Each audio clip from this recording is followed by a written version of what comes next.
साथियों नमस्कार। Advocate Narendra Joshi social media platform पर आपका हार्दिक स्वागत है। साथियों, आप देखना शुरू कर चुके हैं डेब्ट सॉल्यूशन का भाग 6, डेब्ट सॉल्यूशन पार्ट 6। और पार्ट 6 में आज हम बात करेंगे आर्बिट्रेशन के बारे में। लोन डिफॉल्ट के मैटर में आर्बिट्रेशन का खेल शकुनी के पासों से भी ज्यादा खतरनाक है। क्यों बात कर रहे हैं हम शकुनी के पासों की? क्योंकि उन्हीं शकुनी के पासों ने इंद्रप्रस्थ के राजा को, इंद्रप्रस्थ के सम्राट को दास बना दिया था दुर्योधन का। उन पासों ने कभी हारना नहीं जाना था, इस तरीके से उनको तैयार किया गया था। साथियों, आज मेरा आर्बिट्रेशन का वीडियो आपको डराने वाला हो सकता है, आपके मन में खौफ और डर पैदा कर सकता है। आपने कई YouTube चैनल पे सुना होगा कि आर्बिट्रेटर कौन होता है। लोन डिफॉल्ट के मैटर में आर्बिट्रेशन का काम करने वाला व्यक्ति रिटायर्ड जज होता है, सीनियर एडवोकेट्स हो सकता है, चार्टर्ड अकाउंटेंट हो सकते हैं। और आपने YouTube वीडियो में यह भी सुना है कि आर्बिट्रेटर नाम का कोई जज नहीं होता है। लेकिन आज मैं आपको कहना चाहूंगा कि आर्बिट्रेटर कोई जज नहीं है, लेकिन आर्बिट्रेटर का अवार्ड एक जज के फैसले की तरह काम करता है और आपको कई मुश्किलों में डाल सकता है यदि आपने लापरवाही की है तो।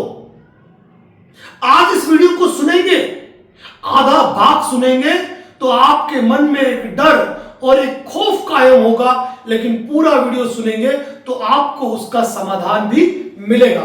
साथियों, की विषम परिस्थिति और आर्थिक हालातों के चलते जब कोई व्यक्ति लोन डिफॉल्ट करता है ना, दिमाग में हजार प्रकार के तनाव और चिंताएं आ जाती है। और उन्हीं चिंताओं और तनाव में एक चीज होती है कि मेरे खिलाफ आर्बिट्रेशन हो गया तो क्या होगा। अगर किसी आर्बिट्रेटर ने आर्बिट्रेशन का अवार्ड पास कर दिया तो क्या होगा। तो आज ये जान लीजिए कि यदि आपने लापरवाही रखी, यदि आपने समय पर अपना उचित बचाव नहीं किया, यदि आपने विधिक प्रतिरक्षा अपनी नहीं की, मैं सीधी सी बात कह रहा हूं कि जब कोई आपसे तलवार से वार करेगा और अपनी ढाल आड़े नहीं लाओगे या अपनी तलवार से उसका बचाव नहीं करोगे तो निश्चित रूप से वह आपको गंभीर चोट पहुंचा सकती है। जब कोई आपको तीर मारेगा और आप उससे अपना बचाव नहीं करोगे तो आपके शरीर में धसेगा। इसीलिए एक ही बात ध्यान रखिए, वीडियो को अंत तक सुनिएगा। फिलहाल बात कर रहा हूं मैं, यदि किसी आर्बिट्रेटर ने आपके खिलाफ अवार्ड पास किया तो क्या होगा।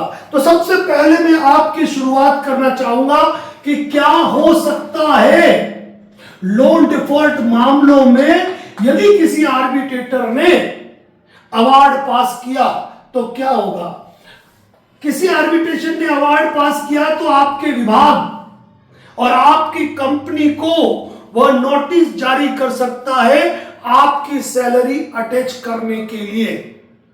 ध्यान रखिएगा, यदि किसी आर्बिट्रेशन ने अवार्ड पास किया तो आपका सेविंग अकाउंट, आपका करंट अकाउंट, आपके लॉकर, आपकी एफडीआर अटैच कर सकता है। ये ध्यान रखिएगा आप। यदि किसी आर्बिट्रेशन ने अवार्ड पास किया और आपका यदि कोई व्हीकल है तो ऑन रोड या आपके घर पर पुलिस बल के साथ में आकर आपकी गाड़ी जब्त की जा सकती है। ये चीज याद रख लीजिए। यदि किसी आर्बिट्रेटर ने अवार्ड पास किया तो वो आपके बैंक को भी और आपके विभाग को भी नोटिस दे सकता है।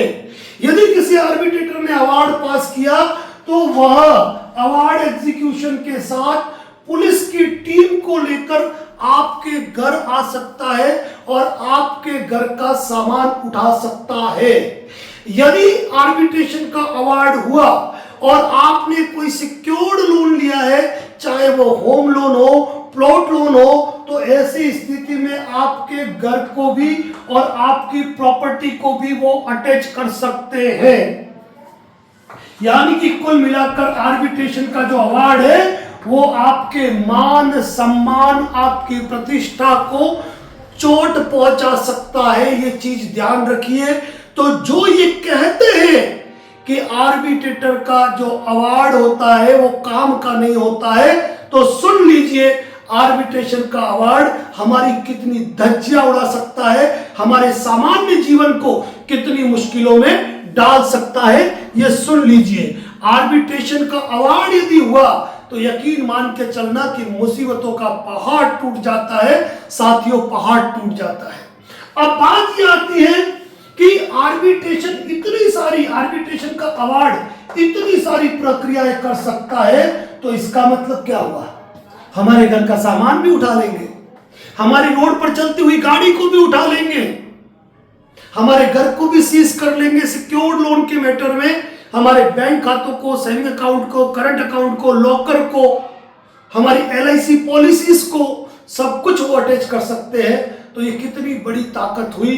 तो यहां पर यदि कोई ये कहता है कि आर्बिट्रेटर नाम का कोई जज भारत में नहीं होता है, तो मैं इस बात को कंसीडर करता हूं, मानता हूं कि आर्बिट्रेशन का अवार्ड जो होता है वो भले ही एक जज नहीं करता है, लेकिन आर्बिट्रेशन का अवार्ड एक डिग्री की तरह काम करता है। जब आप भी किसी के खिलाफ सिविल कोर्ट में कोई कार्रवाई करते हैं ना, तो आपके पक्ष में जो आदेश होता है तो तुरंत एग्जीक्यूट नहीं होता है, उस डिक्री का निष्पादन कराया जाता है। और वही तरीका इसमें भी होता है। इसीलिए आर्बिट्रेशन में लापरवाही पड़ेगी महंगी, क्योंकि कई हमारे साथी है जो ये सोचते हैं मेल पे नोटिस आया इग्नोर करो, टेक्स्ट मैसेज में नोटिस आया इग्नोर करो, घर पे डाक आ रही है नहीं हमको देखनी ही नहीं है। ऐसी लापरवाही आपको करनी ही नहीं है, क्योंकि महाभारत के खेल में जो शकुनी का रोल था, मैं ईमानदार आर्बिट्रेटर के लिए बात नहीं कर रहा हूं, लेकिन जो NBFC कंपनी के लिए ऑब्जेक्शन के बाद भी कानून और नियमों को ताक पे रख के काम करते हैं, मैं उन्हें शकुनी ही कहूंगा। लेकिन वो शकुनी के पासे हैं, जिस तरह शकुनी अपने पासे फेंकता था और वो जो चाहता था वो ही होता था। तो यही आर्बिट्रेशन के अंदर होता है। आर्बिट्रेशन एक कानूनी प्रक्रिया है, एक कानूनी प्रक्रिया है। कभी मत सोचिए कि आर्बिट्रेशन कितने टाइम में काम करेगा। वो महीने 1.5 महीने के अंदर अपना अवार्ड पास कर देता है। वह तेज गति से काम करता है, त्वरित फैसला करता है।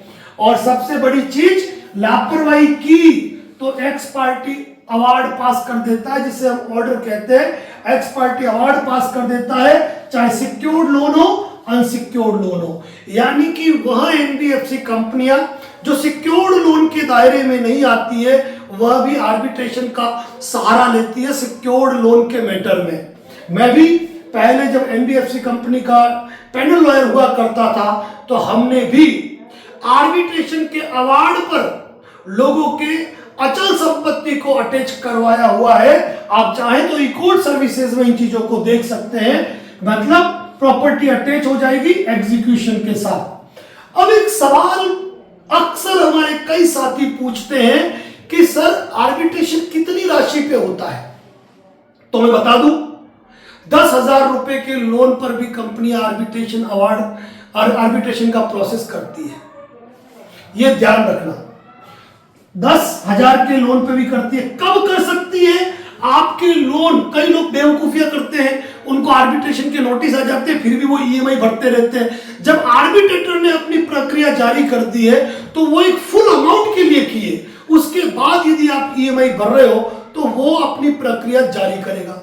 और आर्बिट्रेशन का नोटिस जब भी आएगा ना, तब कंपनी आपसे सेटलमेंट की बात करेगी, रिकवरी एजेंट आपसे सेटलमेंट की बात करेगा, और आप इस प्रक्रिया में उलझे रहोगे और इधर ऑब्जेक्शन दोगे नहीं, उधर की प्रक्रिया आगे हो जाएगी।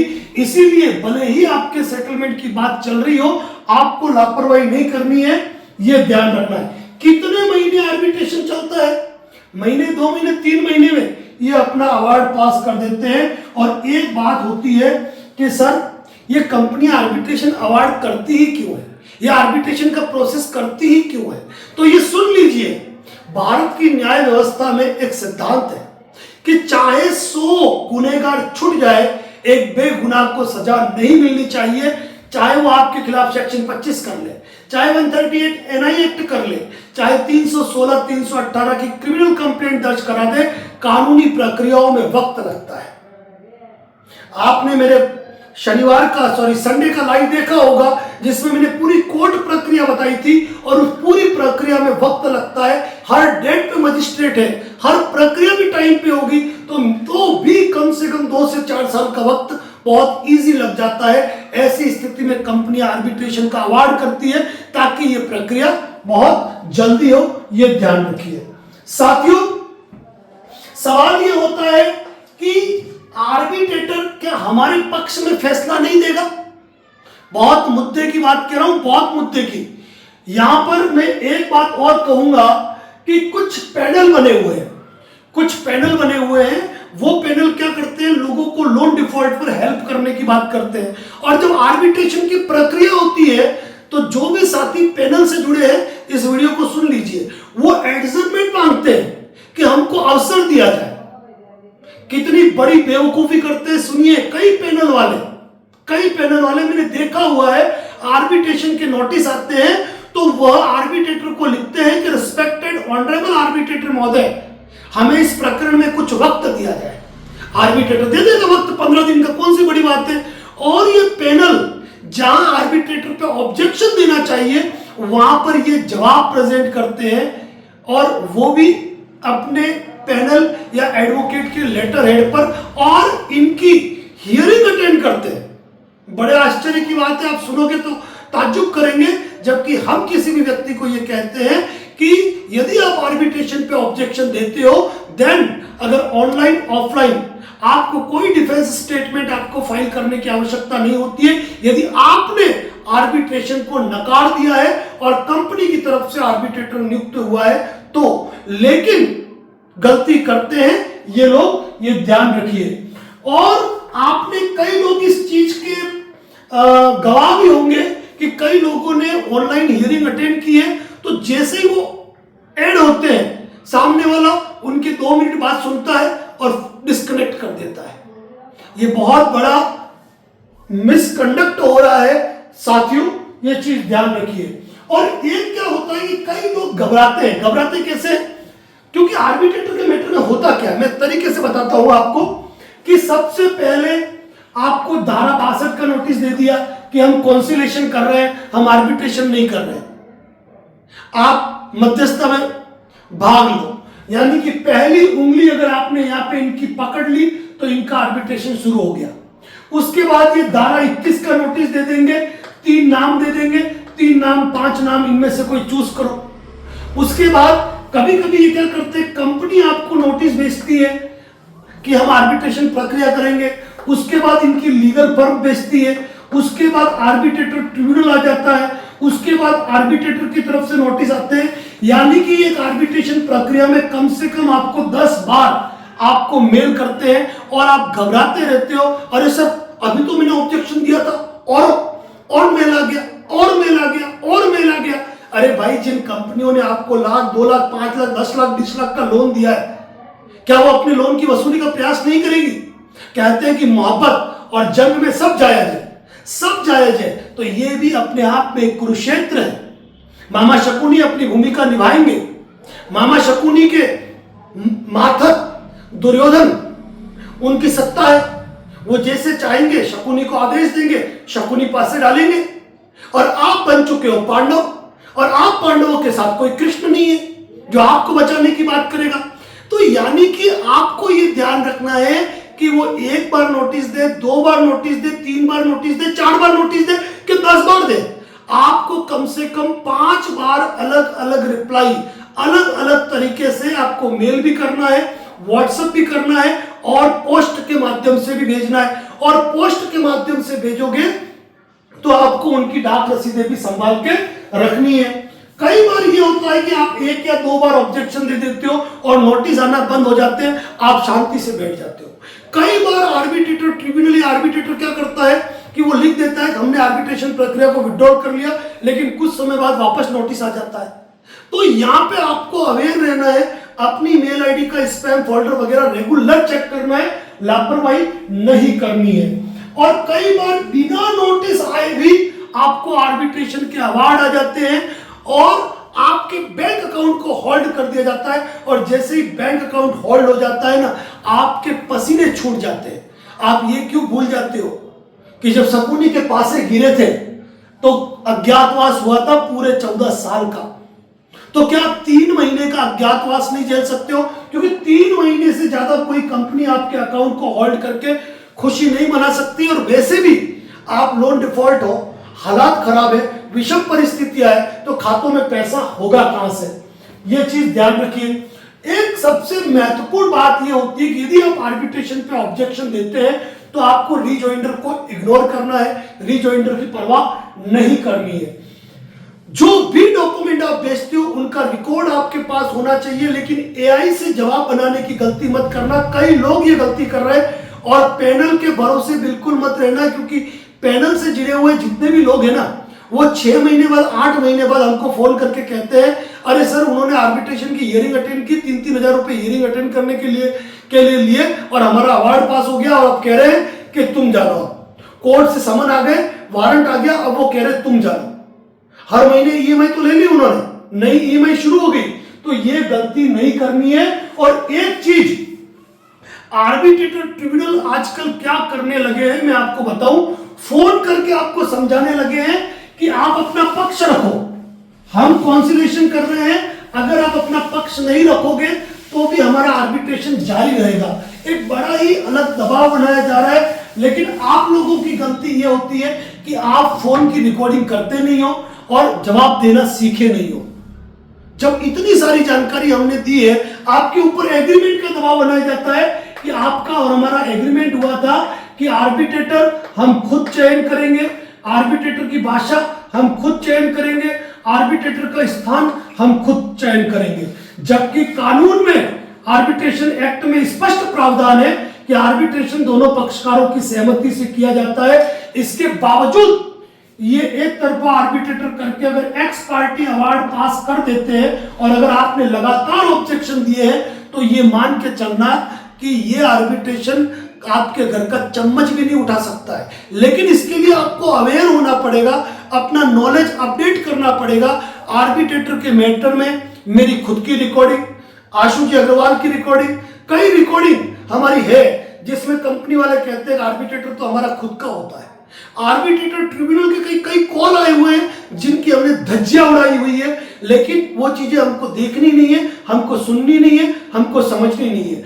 आर्बिट्रेटर के मैटर में हमने शकुनी के नाम से हमने एक मान में 13 मेहमान करके हमने एक वीडियो पोस्ट किया था इसी तरह, लेकिन उसको आपने देखा नहीं, समझा नहीं, परखा नहीं कि हमको करना क्या है। लेकिन आर्बिट्रेशन में सबसे बड़ी गलती क्या होती है मालूम है? वो बता रहा हूं। मैंने ये देखा है कि YouTube पे कई लोग हैं जो ये कहते हैं कि हम हमारा जवाब देते हैं, और वो लोगों को जवाब बना के देते हैं आर्बिट्रेशन का कि आप ये जवाब भेज दो, लेकिन उनको ये मालूम ही नहीं कि जवाब किसको भेजना है, ये किसको भेजना है। मैं आपसे एक सवाल पूछ रहा हूं, मैं हमारे पुलिस स्टेशन हिरणमंगरी की एक घटना सुना रहा हूं, मैंने पहले भी सुनाई थी, आज वापस सुना रहा हूं कि मेरा एक कजिन ब्रदर, उसको किसी मैटर में पुलिस ने अरेस्ट कर लिया, उसने मुझे फोन नहीं किया, मुझे महीने भर बाद मालूम पड़ा कि इसका कोई झगड़ा हो गया था और पुलिस ने इसको अरेस्ट कर लिया। जब मैंने उसको डांटा कि जब मैं मौजूद था तो कम से कम तुझे मुझे कॉल तो करना था कि रात भर तुझे हवालात में नहीं रहना पड़ता। तो उसने कहा कि भैया मेरी कोई गलती नहीं है, मैं तो बीच बचाव में करने गया था और मुझे पुलिस ने आरोपी बना दिया। मुझे आया गुस्सा, मैंने कहा भाई कौन था आईओ, मुझे नाम बता, एक बार मैं बात तो करूं। तो आईओ निकला मेरा मित्र, यानी कि पुलिस वाले मेरे अच्छे खासे मित्र हैं। तो मैंने उनको फोन लगाया और मैंने कहा भाई एक घटना हुई थी, आपने इस व्यक्ति को गिरफ्तार किया था, वो एक्चुअली मेरा ब्रदर था। अरे वकील साहब पहले कहते ना, लेकिन आपका भाई बड़ा गजब का है, आपका कजिन ब्रदर बड़ा गजब का है। मैं क्यों? उसने कहा कि उसकी भूमिका क्या है वो सुननी है कि 2 लोग जो है वो इस एक आदमी को मार रहे हैं, वो मार रहे हैं, और आपका भाई कह रहा है बीच बचाव करने गया। तो ये दोनों लोग जब इसको मार रहे हैं ना, तो आपका भाई इसी को पकड़ रहा है। अरे तू कुछ मत कर, अरे तू कुछ मत कर, और इसके हाथ पैर पकड़ लिए और इन लोगों ने इसको भरपूर मारा। तो आपके भाई की भूमिका हो गई 120B की, यानी कि षड्यंत्र में शामिल है, यानी कि इसने बराबर भूमिका निभाई है अपनी, इनके हाथ पैर पकड़ लिए, नहीं तो ये आदमी अपना बचाव तो करता। तो स्पष्ट रूप है कि आपका जो भाई है वो इन लोगों के साथ था। अगर बचाव करना होता तो बीच में आता, दोनों के बीच में एक एक हाथ करता और दोनों को बचाता। तो ये उदाहरण मैं आपको सिर्फ इसलिए दे रहा हूं क्योंकि YouTube पे कई ऐसे YouTube चैनल है जो लोन डिफॉल्ट के मैटर में अपनी जानकारियां रखते हैं, लेकिन हमने ये बताया है कि जब भी कोई नोटिस आता है ना, तो नोटिस का जवाब किसको देना है ये मायना रखता है। बहुत इंपॉर्टेंट जवाब, बहुत इंपॉर्टेंट, बहुत सुनना। कब कौन सा जवाब क्लेमेंट कंपनी को देना है, कौन सा जवाब क्लेमेंट कंपनी की लीगल फर्म को देना है, कौन सा जवाब आर्बिट्रेटर ट्रिब्यूनल को देना है, और कौन सा जवाब आर्बिट्रेटर को देना है, और कब कौन सा जवाब कंपनी प्लस आर्बिट्रेटर दोनों को देना होता है। और अगर इलीगल आर्बिट्रेटर प्रोसेस होता है तो उसका कंप्लेंट प्रोसेस क्या होता है, और जब आर्बिट्रेशन के एग्जीक्यूशन का नोटिस आए तो उसका जवाब किसको देना होता है। तो ये सारी चीजें है ना, मैं आपको भी YouTube पे नहीं बता सकता हूं। क्यों? क्योंकि वो डिपेंड करता है कि आपको जो नोटिस आया वो नोटिस आपको किसने भेजा, किसकी तरफ से भेजा, कौन आर्बिट्रेटर नियुक्त है, और किसको भेजना किस समय सही है, वो नोटिस पर डिपेंड करता है।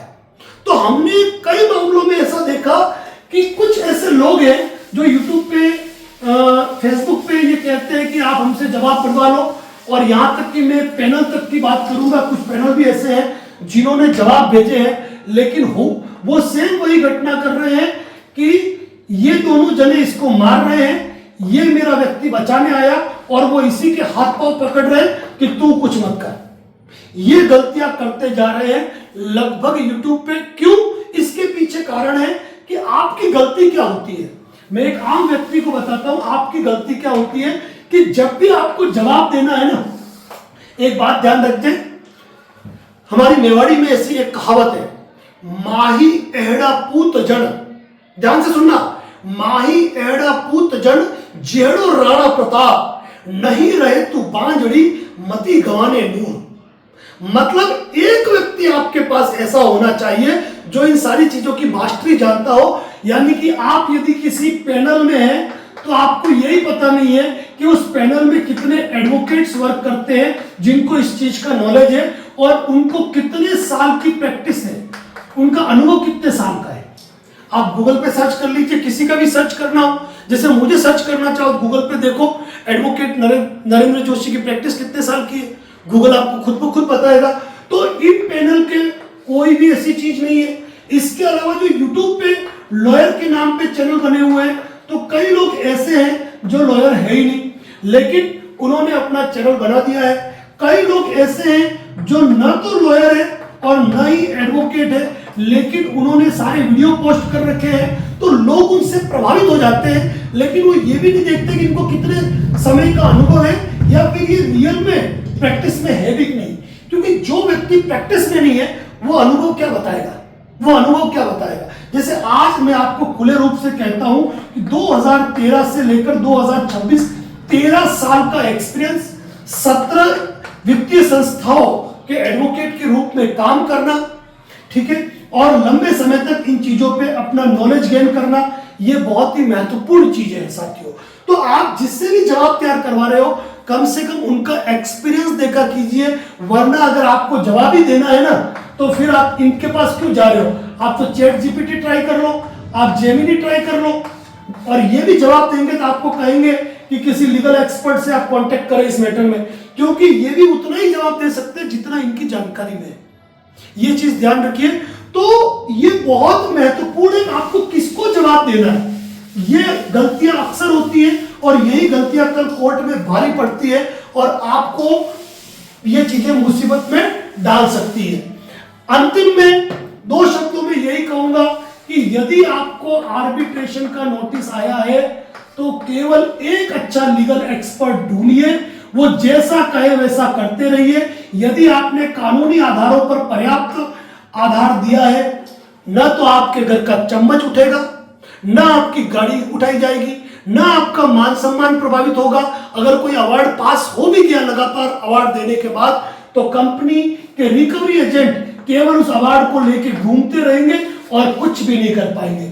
इसीलिए आज कई पैनल से लोग टूटकर हमसे संपर्क करते हैं, वो कहते हैं सर कोर्ट से अरेस्ट वारंट निकल गया, हमारा अवार्ड पास हो गया, अब पैनल वाले जवाब नहीं दे रहे हैं या दूसरे यूट्यूब वाले जवाब नहीं दे रहे हैं। तो मैं कहता हूं चिंता ना करो, चिंता ना करो, क्योंकि डॉक्टर वही है जो अंतिम समय में भी पेशेंट को बचाने की हिम्मत रखता है।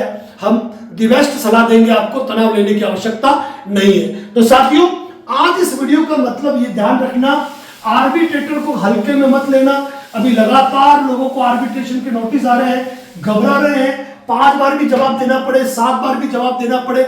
अगर लगातार जवाब दोगे ना, कोई एग्जीक्यूशन नहीं हो पाएगा और आपको ये मान के चलना कि मामूली राशि में सेटलमेंट हो जाएगा। और एक चीज ध्यान रखना, अगर आर्बिट्रेशन का अवार्ड पास हो गया और अगर आपने लगातार ऑब्जेक्शन दे रखे हैं, तो आपके सेटलमेंट की राह बहुत आसान हो गई, बहुत आसान। और यदि कोई लीगल कार्रवाई हुई है और कोई रिकवरी एजेंट अगर रिकवरी एक्टिविटी के लिए आपको परेशान कर रहा है, तो घबराने की, डरने की आवश्यकता नहीं है, अपने अधिकारों को जाने। साथियों, एक बात ध्यान रखना, एक चीज और बता देता हूं, आर्बिट्रेशन में आपको कब कब और कहां जवाब देना पड़ता है, यह ध्यान रखो। धारा 62 के नोटिस में हम कभी कभी कहते हैं जवाब दो, कभी कभी नहीं कहते हैं। धारा 21 के नोटिस का जवाब देना है, लेकिन किसको देना है यह नोटिस की लैंग्वेज पर डिसाइड होता है। इसके बाद यदि आर्बिट्रेटर ट्रिब्यूनल का नोटिस आया या लीगल फर्म का आया, यहां जवाब देना है कि नहीं देना है, पुराने जवाब को रिपीट करना है, ये मैटर पर डिपेंड करता है। इसके बाद जब आर्बिट्रेटर का नोटिस आता है, पहला नोटिस, दूसरा नोटिस, तीसरा नोटिस, चौथा नोटिस, आपको लगातार जवाब देने हैं। जब इन्होंने इंटरिम अवार्ड पास कर दिया अगर इसके बावजूद भी, तो इस पे कठोर अवार्ड रिप्लाई जाएगा। इसके बाद यदि आपको और देते हैं तो यहाँ पे strict arbitration reply, final arbitration reply देना है। इसके बाद यदि ये अवार्ड पास कर देते हैं तो एक कंप्लेंट रिप्लाई इसमें जाता है। इस चीज को ध्यान रखिए। अवार्ड पास करने के बाद यदि एडवोकेट की तरफ एग्जीक्यूशन का नोटिस आता है, तो एग्जीक्यूशन पर भी ऑब्जेक्शन जाता है। इस एग्जीक्यूशन के बाद अगर ये एग्जीक्यूशन के लिए कोर्ट जाएंगे और कोर्ट से आपको समन आता है, तो आपको कोर्ट में भी उपस्थित होकर अपना जवाब पेश करना है। आर्बिट्रेशन के मैटर में सेक्शन 9 इंपॉर्टेंट है। सेक्शन 9 के बिना आपकी न तो कोई गाड़ी उठा सकता है, न घर का सामान उठा सकता है। ये बात अलग है कि इंटरिम अवार्ड पास करके या अवैध आधार पर बैंक खातों को होल्ड करा देते हैं, उसके लिए भी आप बैंक को प्रायर आर्बिट्रेशन से संबंधित एक नोटिस आप भेज सकते हो, ये आपके अधिकार है। साथियों, आर्बिट्रेशन पे हमारे ढेरों वीडियो बने हुए हैं, लेकिन उन ढेरों वीडियो से ज्यादा मेरी और आशु अग्रवाल जी की और 1-2 साथी और है, बड़ा अच्छा है। लेकिन एक बात कहूंगा, हमारा एक धुरंधर का पार्ट है, पार्ट भूल गया मैं कौन से नंबर का है, उसमें एक मॉकड्रिल हुई थी जिसमें आशु जी अग्रवाल थे और रूप किशोर जी थे। जिसने उस रिकॉर्डिंग को सुन लिया, यकीन मान के चलना कि उनका जिंदगी में आर्बिट्रेशन से डर खत्म हो गया। बाकी हमारे ट्रिब्यूनल से मेरी एक और चर्चा है, लंबी विस्तार से चर्चा, यदि आप उसको भी सुनेंगे तो आपका आर्बिट्रेशन से तनाव मिट जाएगा। लेकिन एक बात समझ लेना साथियों, लापरवाही की तो घर का सामान भी उठेगा, बैंक खाते भी होल्ड होंगे, सेटलमेंट भी नहीं होगा और नुकसान ही नुकसान होंगे। इसीलिए आर्बिट्रेशन के मैटर में एक तो घबराना नहीं है, हर समय तैयार रहना है कि नोटिस आया रिप्लाई, नोटिस आया रिप्लाई, रिप्लाई मतलब ऑब्जेक्शन, और घबराने डरने की आवश्यकता नहीं है। किसी का फोन आए कि आर्बिट्रेशन के मैटर में बात करनी है, बात क्या करनी है, ऑब्जेक्शन दे दिया, रिकॉर्ड पे बात खत्म, फोन रख, खुला बोलना, मैंने तुमको आर्बिट्रेटर माना ही नहीं है।